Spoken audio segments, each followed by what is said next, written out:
चलिए अब हम समझते हैं इसका जो नेक्स्ट रहेगा था सेक्सुअल के, किसके, सेक्सुअल प्रजनन के बारे में।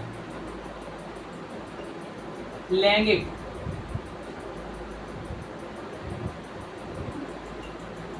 प्रजनन,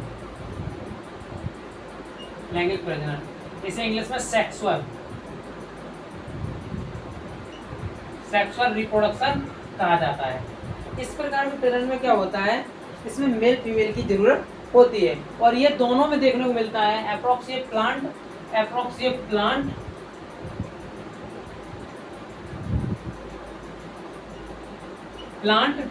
तथा जीव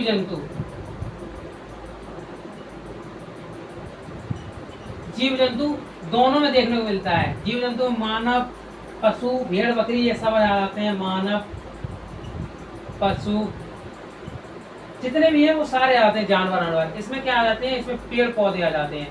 क्या आ जाते हैं, पेड़ पौधा आ जाते हैं।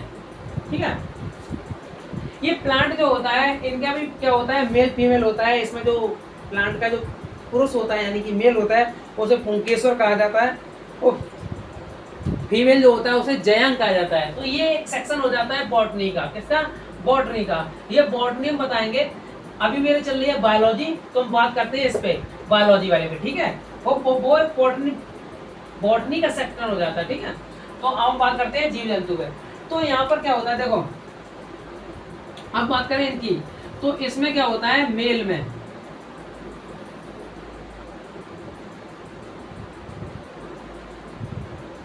प्रजनन तंत्र, किसमें, मेल में। तो यहाँ पे डाल देते हैं मेल। ठीक है, या एक तरफ लिख देते हैं मेल, एक तरफ लिख देते हैं फीमेल। ठीक है, एक तरफ करते हैं फीमेल। अब क्या होता है, जो मेल जो फीमेल होते हैं इनमें क्या होता है, इनके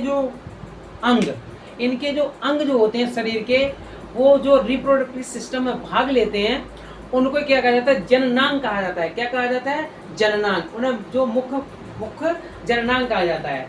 तो मेल में जो जननांग होता है, अब बात करें मेल में जननांग की। ठीक है, जननांग की, तो मेल में होता है मुख्य जननांग, क्या होता है, तो होता है स्पर्म। और अगर फीमेल की बात करें तो फीमेल में जननांग होता है ओवम। क्या होता है, ओवम। इसे हिंदी में अंडाणु कहा जाता है और इसे हिंदी में शुक्राणु कहा जाता है।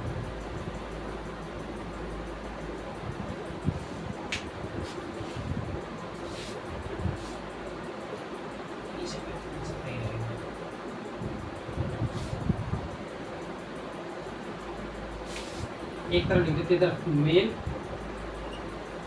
ठीक है, इधर लिख देते हैं फीमेल। अब बात करें इनकी जननांग की। जननांग, तो इसमें होता है स्पर्म।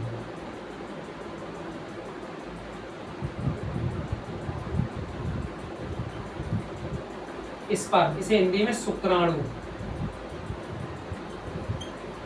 कहा जाता है। और इसका जो जननांग होता है यानी कि जो भाग लेता है उसमें रिप्रोडक्टिव सिस्टम में, जननांग में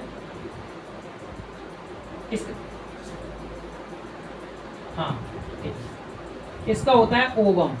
क्या होता है, ओवम, जिसे अंडाणु कहा जाता है। क्या कहा जाता है, अंडाणु कहा जाता है। अब होता क्या है, देखो इसका जो स्पर्म होता है ये क्या होता है, ये रिप्रोडक्टिव सिस्टम में भाग लेते हैं। ये दोनों हार्मोन होते हैं। क्या होते हैं, हार्मोन। ये भी हार्मोन होता है और ये भी हार्मोन होता है। इसका जो ओवम होता है ये भी हार्मोन होता है और इसका जो स्पर्म होता है ये भी हार्मोन होता है। ये दोनों के मिलने से ही, फर्टिलाइजेशन से ही क्या होता है, प्रजनन होता है और नए शरीर का निर्माण होता है। अब बात करें इसका स्ट्रक्चर की, तो स्पर्म का जो स्ट्रक्चर होता है स्पर्म का, वो कुछ इस तरीके से होता है। इस तरीके से इसका स्ट्रक्चर होता है।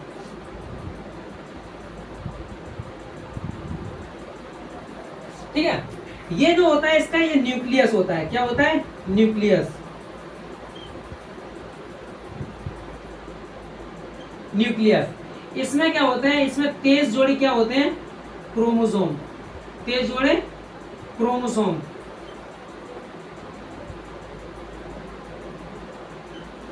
क्रोमोसोम पाए जाते हैं।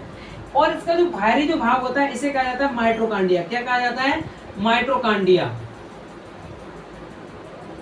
माइटोकॉन्ड्रिया,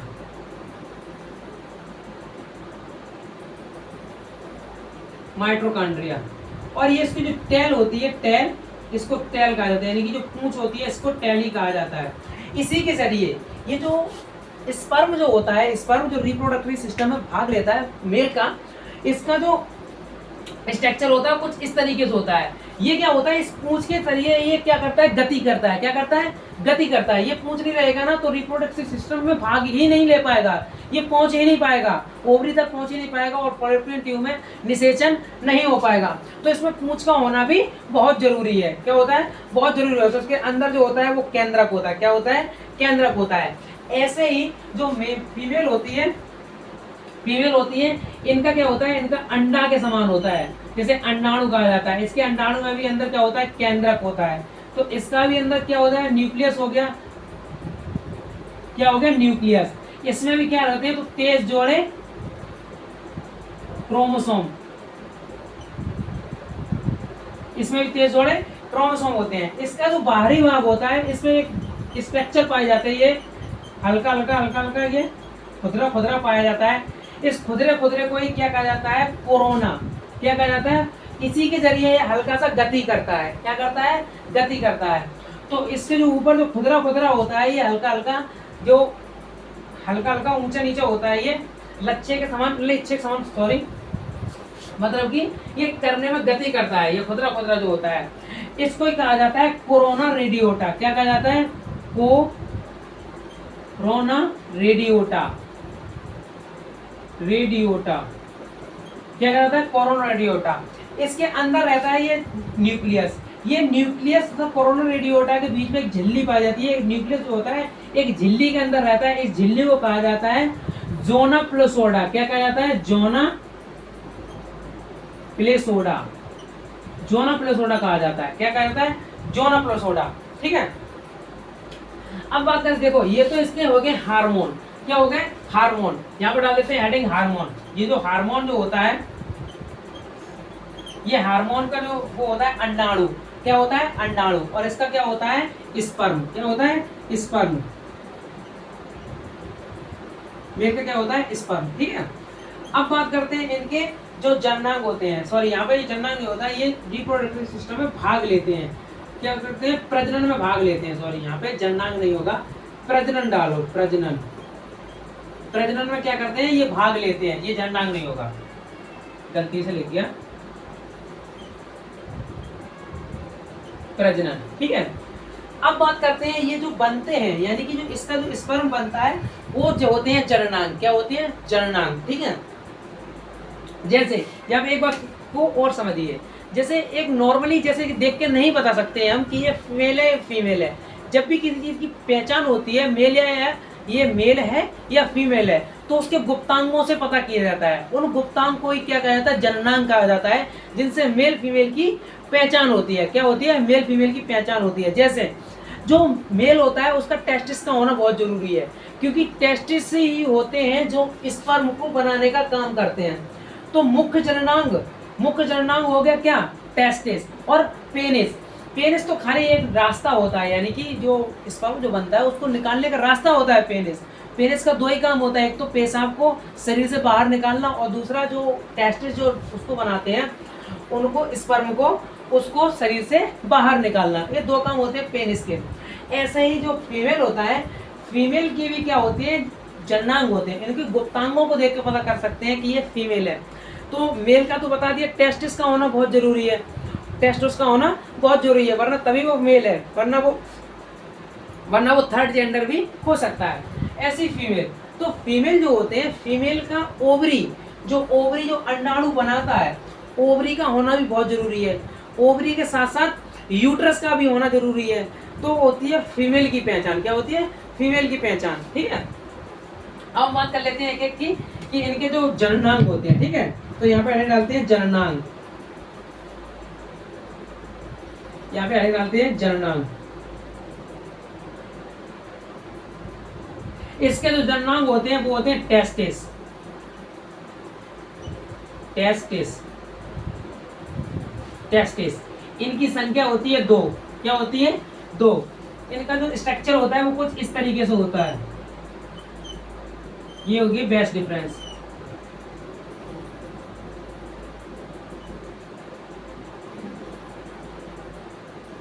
बेस्ट डिफरेंस, ये जो होते हैं ये टेस्टिस होते हैं। इनकी संख्या कितनी होती है? 2 होती है।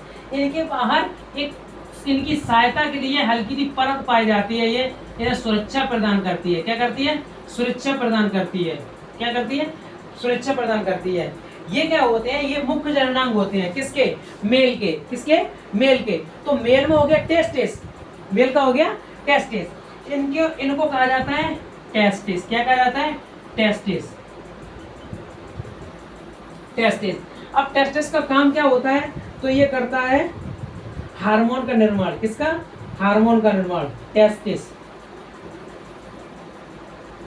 ये निर्माण करता है, निर्माण करता है हार्मोन का, हार्मोन का। इससे 2 हार्मोन निकलते हैं। एक होता है टेस्टो, क्योंकि टेस्टिस से निकल रहा है, टेस्टोस्टेरॉन। क्या होता है? टेस्टोस्टेरॉन। और दूसरा होता है स्पर्म।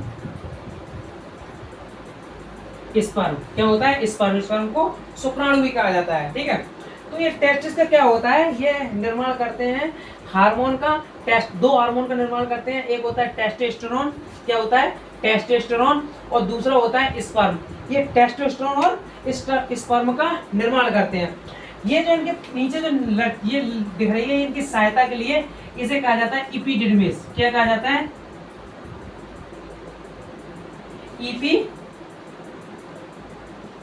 रुको, इसको ऊपर ही बनाते हैं। यहाँ पे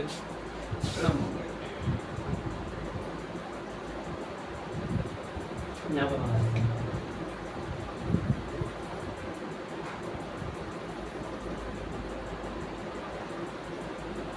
ठीक है,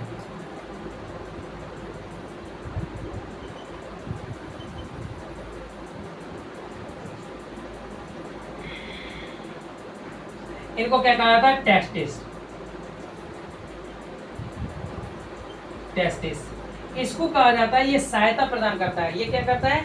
सहायता प्रदान करता है। इसे कहा जाता है इपिडिडमिस। क्या कहा जाता है? इपिडिडमिस। इसे इपिडिडमिस कहा जाता है। ये क्या करता है? इन टेस्टिस को सहायता प्रदान करता है। क्या करता है? सहायता प्रदान करता है। और हिंदी में टेस्टिस को क्या कहा जाता है? ब्रसड़। यहाँ पे हिंदी में लिख देते हैं, इसे कहा जाता है ब्रसड़। हिंदी में ब्रसड़, हिंदी में ब्रसड़। इनकी संख्या होती है वो 2 होती है। क्या होती है? 2। इनकी जो नस होती है, ये जो नस होती है, इस नस को ही कहा जाता है वेस डिफरेंस। क्या कहा जाता है? वेस डिफरेंस, वेस डिफरेंस कहा जाता है। इनकी जो नस होती है, जो टेस्टिस जो हार्मोन बनाते हैं, उन हार्मोन को पतली नस के जरिए कहां तक? पेनिस में लाया जाता है। पेनिस को हिंदी में सिस्म कहा जाता है। पेनिस तक लाने का काम कौन करता है? वेस डिफरेंस। क्या करता है? वेस डिफरेंस। वेस डिफरेंस क्या होती है? ये नस होती है। क्या होती है? नस। ये नस होती है। जबकि जो हार्मोन यानी कि स्पर्म का निर्माण करते हैं टेस्टिस, निर्माण करते हैं टेस्टिस। और इनको निकलने का यहाँ से जो ये रास्ता होता है, ये नसों के जरिए ये निकल के आता है इसमें। अब एक बात को ध्यान कीजिए, ध्यान लगाइए कि देखो रास्ता एक ही है। यहाँ पे क्या होता है? रास्ता एक ही है। इसी से यूरान भी निकलता है और इसी से हार्मोन को स्पर्म भी निकलता है। तो यहाँ पर कोई द्वार होना चाहिए कि नहीं होना चाहिए? क्योंकि जब ये निकले तब ये ना ऊपर से, जैसे यहाँ पे ये किडनी बना दें, यहाँ पे ये किडनी का रास्ता भी जुड़ रहा था, एक समझने के लिए बना दी। तो ये देखिए, समझिए यहाँ पे। अब जैसे यहाँ से किडनी से आ रही है क्या? यूराइन यानी कि पेशाब।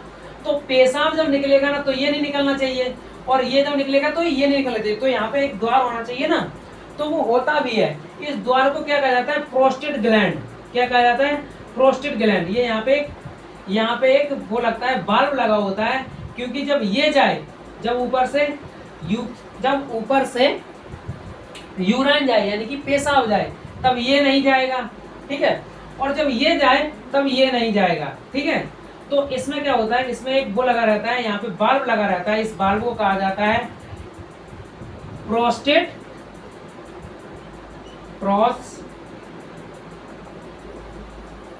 ग्लैंड। प्रोस्टेट ग्लैंड, ये प्रोस्टेट ग्लैंड क्या करता है, ये बाल्ब का काम करता है कि जब यूराइन आए तो स्पर्म ना आए, और जब स्पर्म आए तो यूराइन ना आए, क्या ना आए, पेशाब ना आए। अब होता क्या है, कभी कभी लोग गलती कर देते हैं बचपन में, ये करना नहीं चाहिए। ओवर मास्टरबेशन करने से क्या होता है, ये जो प्रोस्टेट ग्लैंड होता है ये कमजोर होता है, कमजोर हो जाता है, क्या हो जाता है, कमजोर हो जाता है। जैसे ज्यादा ओवर मास्टरबेशन कर दिया तो उससे क्या होता है, मास्टरबेशन करने से ये प्रोस्टेट ग्लैंड कमजोर हो जाता है, जिस कारण ये ना तो इधर सही से लग पाता है, ना तो इधर सही से लग पाएगा, और ना ही इधर सही से लग पाएगा। तो ये क्या करता है, ये सारा दोनों को निकाल देता है, ये दोनों निकलने लगती हैं इससे।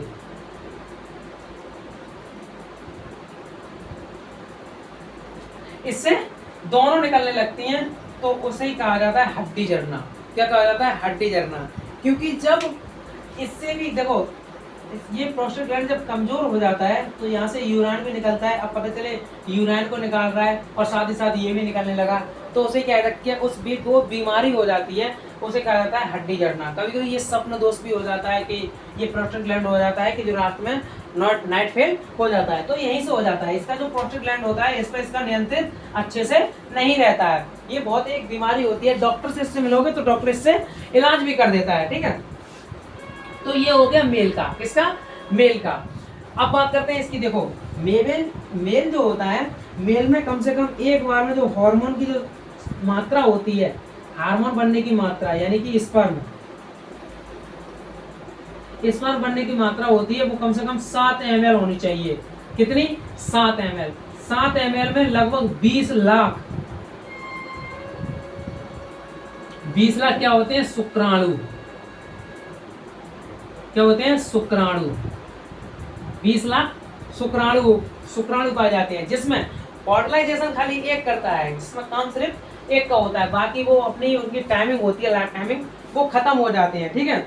तो यहाँ तक किसी कोई दिक्कत, चलिए तब तक इसका एक स्क्रीनशॉट ले लीजिए, इससे आगे समझते हैं यहाँ पर, ठीक है। चलिए, जानना है ये क्या थी, टेस्टिस। इसका जो स्ट्रक्चर था वो कुछ इस तरीके से था, कैसा,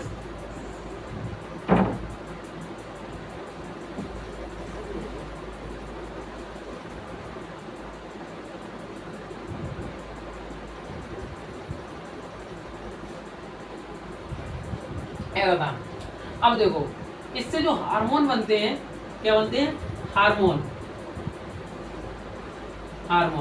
वो 2 बनते हैं।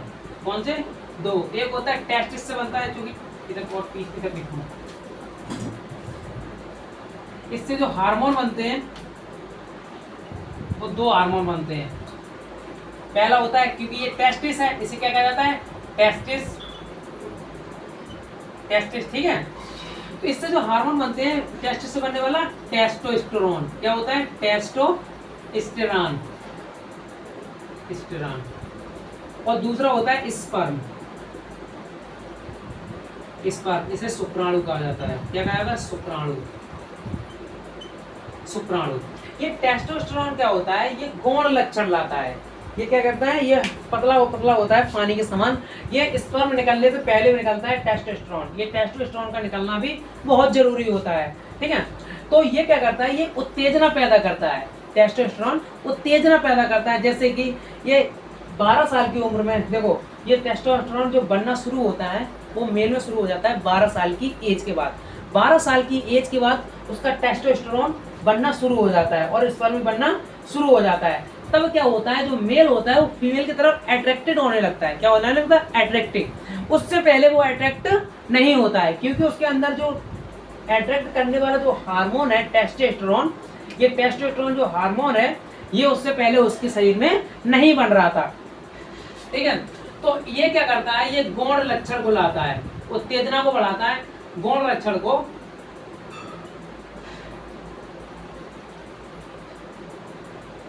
गौण लैंगिक लक्षण को लाता है,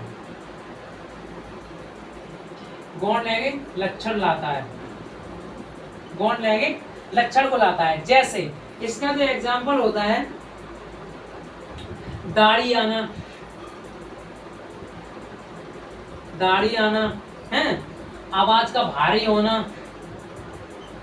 आवाज का भारी होना, ठीक है, आवाज का भारी होना, और क्या होता है, उत्तेजना पैदा करना। क्या होता है, उत्तेजना, उत्तेजना पैदा करना, पैदा करना। ये क्या कर, ये उत्तेजना भी यही पैदा करता है। कौन करता है, टेस्टोस्टेरोन। ये टेस्टोस्टेरोन बनना शुरू हो जाता है, देखो टेस्टोस्टेरोन बनना शुरू होता है कितनी, 12 साल की उम्र में टेस्टोस्टेरोन बनना शुरू होता है। तो यहाँ पे लिख देते हैं टेस्टोस्टेरोन बनना शुरू होता है,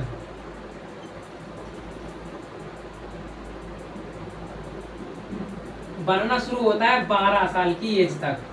12 साल की एज से उसमें प्रजनन क्षमता यानी कि शुरू हो जाती है, जनन क्षमता शुरू हो जाती है, और ये रहती है आजीवन तक। कहाँ तक, आजीवन तक, आजीवन तक रहती है। किसमें, मेल में। किसमें रहती है, मेल में, ठीक है।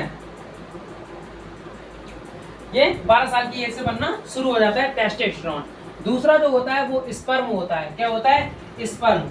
यही रिप्रोडक्शन में भाग लेता है। क्या लेता है, भाग लेता है। अब ये क्या होता है, देखो टेस्टोस्टेरोन क्या होता है, ये बांस मारता है। क्या मारता है, बांस मारता है। ये इसका बांस मारता है। तो जो कुत्ता जो होते हैं, कुत्तों का जो कुत्ते जो होते हैं, उनमें भी टेस्टोस्टेरोन बनता है। तो उनका टेस्टोस्टेरोन ज्यादा ही भाग मारता है। क्या मारता है, ज्यादा ही भाग मारता है। तो कुत्ता सूंघ के पता लगा लेते हैं कि ये दूसरे कुत्ते का इलाका है, ये हमारा इलाका नहीं है।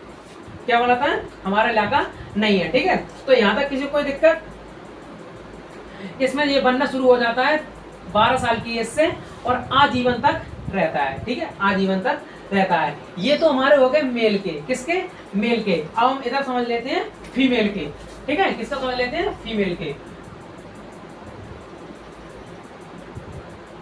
फीमेल, फीमेल का जो मुख्य जननांग होता है वो होता है क्या, जननांग। जैसे इसका टेस्टिस था मुख्य जननांग, ऐसे ही इसका ओवरी होता है। क्या होता है, ओवरी, ओवरी। ओवरी तो क्या बनता है, तो ओवम बनता है, यानी कि अंडाणु बनता है। ओवम,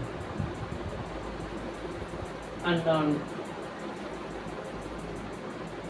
अंडाणु बनता है। अब बात करें इसका स्ट्रक्चर की, तो इसका जो स्ट्रक्चर होता है वो इस तरीके से होता है।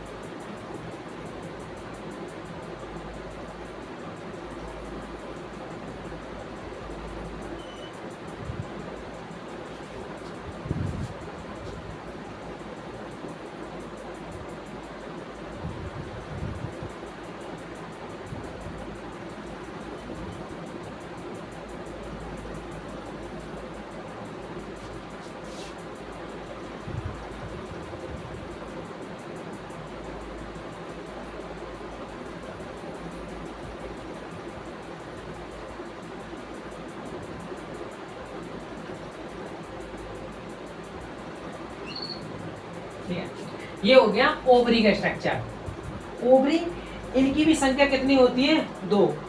फीमेल में जो मुख्य जननांग होता है वो होता है ओवरी। क्या होता है, ओवरी, ठीक है। इसमें एक और होता है, इसमें और लिख लीजिए पेनिस। क्या होता है, पेनिस, पेनिस, जिसे शिश्न कहा जाता है। क्या कहा जाता है, शिश्न, शिश्न कहा जाता है। ये क्या करता है, ये जो टेस्टिस स्पर्म को बनाती हैं, स्पर्म को शरीर से बाहर यानी कि विजाइना तक पहुंचाने का काम कौन करता है, स्पर्म को, स्पर्म को शरीर से बाहर, शरीर से बाहर तथा विजयनम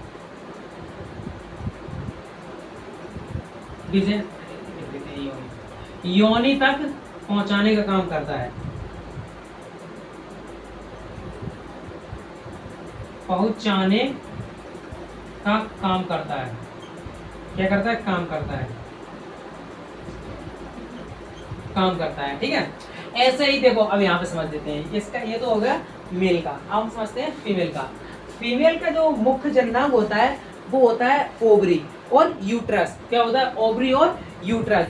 इनमें भी देखो इसकी जो टेस्टिस की संख्या थी वो 2 थी, ऐसे ही इसकी जो ओवरी है इसकी भी संख्या कितनी है? 2। क्या है? 2। इनकी भी संख्या 2 है। तो इसमें क्या होता है देखो,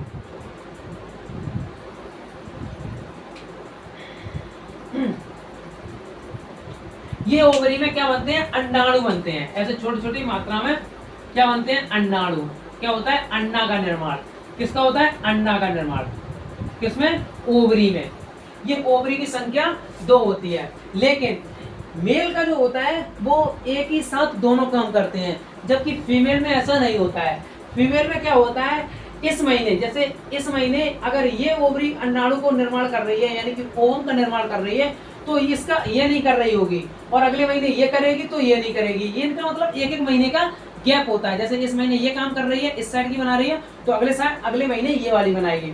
ठीक है, तो इसके ये अंडाणु जो होते हैं ये अंडाणु का निर्माण करते हैं। ये इन्हें कहा जाता है ओवरी। क्या कहा जाता है? ओवरी। ओवरी। ठीक है, और ये जो पतला जो नस होता है ये, इस नस को ही कहा जाता है फॉलोपियन ट्यूब। क्या कहा जाता है? Fallopian tube. क्योंकि ये पतला ट्यूब के समान है इसलिए इसे कहा जाता है फॉलोपियन ट्यूब। अब ये अंडाणु बढ़ के धीरे धीरे धीरे धीरे धीरे धीरे चलने लगते हैं और यहाँ तक ही आ पाते हैं, क्योंकि ये ज्यादा दूर तक गति नहीं कर पाते हैं, ज्यादा दूर तक गति नहीं कर पाते हैं। और ये यहाँ पर आके वेट करने लगते हैं। किसका? जिसका स्पर्म का। किसका? स्पर्म का वेट करने लगते हैं फीमेल के अंदर। ये यहीं तक आते हैं और स्पर्म का वेट करने लगते हैं। अब होता क्या है, जैसे देखो ये जो होते हैं ओवरी, ओवरी का जो टाइमिंग होता है, जैसे ये फर्स्ट वीक, जैसे एक महीना जो होता है, एक महीने में 4 वीक होते हैं, 4 सप्ताह होते हैं। तो फर्स्ट वीक में क्या होता है? ये बनना शुरू होते हैं और एक मतलब वीक तक, मतलब 7 दिन तक बन के ये तैयार हो जाते हैं। बन के जब तैयार हो जाते हैं तो ये आगे बढ़ने लगते हैं, आगे बढ़ने लगते हैं और ये वेट करते हैं दूसरे वीक में कि स्पर्म का वेट करते हैं। और स्पर्म अगर नहीं है तो तीसरा जो वीक आता है उसमें ये खराब होने लगते हैं और खराब होने के बाद ये निकलने लगते हैं। इनको जो निकलने का जो रास्ता होता है उसे ही कहा जाता है एमसी। क्या कहा जाता है? जिसे मासिक चक्र कहा जाता है या मेंस्ट्रुएशन सर्किल कहा जाता है। ठीक है, तो ये हो जाता है मेल का। ठीक है, और ये यहाँ पे होता है यूट्रस। क्या होता है? यूट्रस। क्या होता है? यूट्रस। यूट्रस जिसे गर्भाशय बोले जाते हैं। क्या बोलते हैं? गर्भाशय। गर्भाशय बोलते हैं। ठीक है, अब बात करते हैं हम इसकी संख्या होती है 2। इनकी संख्या कितनी होती है? 2। इसमें भी जो हार्मोन होते हैं इनकी संख्या 2 होती है। अब बात करें इनके हार्मोन की। इनकी संख्या नहीं लिख देते हैं, संख्या होती है 2। इसमें पाए जाने वाले हार्मोन, इसमें पाए जाने वाले हार्मोन। ठीक है, तो इससे 3 तरह के हार्मोन निकलते हैं। किससे? जबकि जो मेल का टेस्टोस्टेरोन होता है उससे 2 हार्मोन निकलते हैं, इससे 3 निकलते हैं। पहला होता है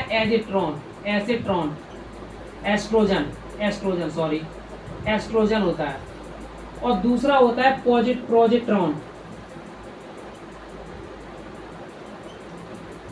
और तीसरा होता है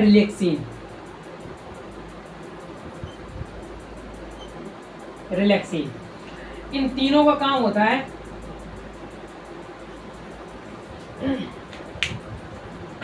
ये जो एस्ट्रोजन होता है, जो एस्ट्रोजन होता है ये क्या करता है?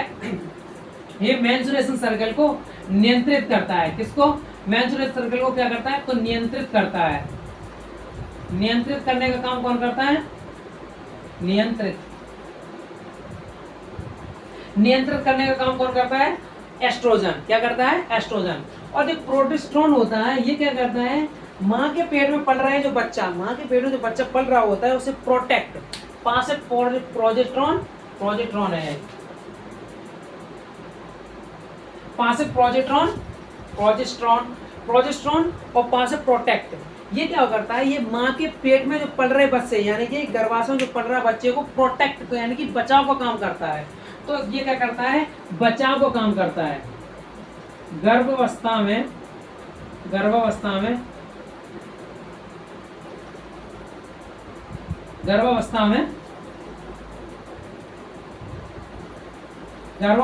क्या करता है? प्रोटेक्ट का काम यानी कि बचाव का काम करता है। बचाव का काम करता है किसको? तो बच्चा यानी कि बेबी के बचाव का काम करता है। कौन? पॉजिट्रॉन। ये जो होता है रिलैक्सिन, क्या लिखा है?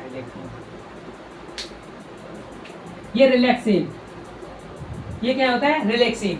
ये रिलैक्सिन से ही रिलैक्स यानी कि ये डिलीवरी होते समय यानी कि प्रसव जो होता है, प्रसव यानी कि डिलीवरी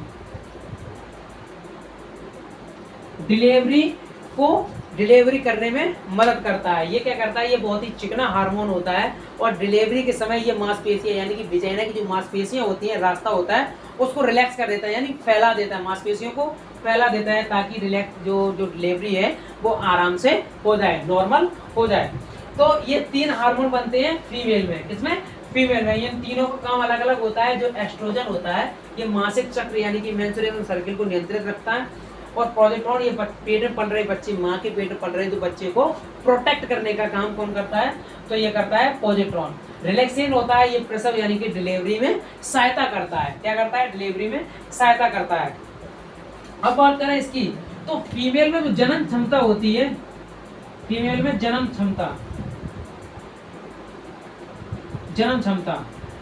फीमेल में जनन क्षमता 12 साल की एज से, कितनी? 12 साल की एज से 12 साल की एज से शुरू होती है और 50 साल की एज पे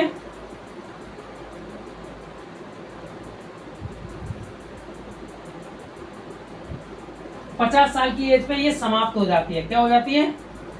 समाप्त हो जाती है। लेकिन जबकि जनन क्षमता यहाँ पे डाल देते हैं, बात तो वही है, जनन क्षमता ठीक है।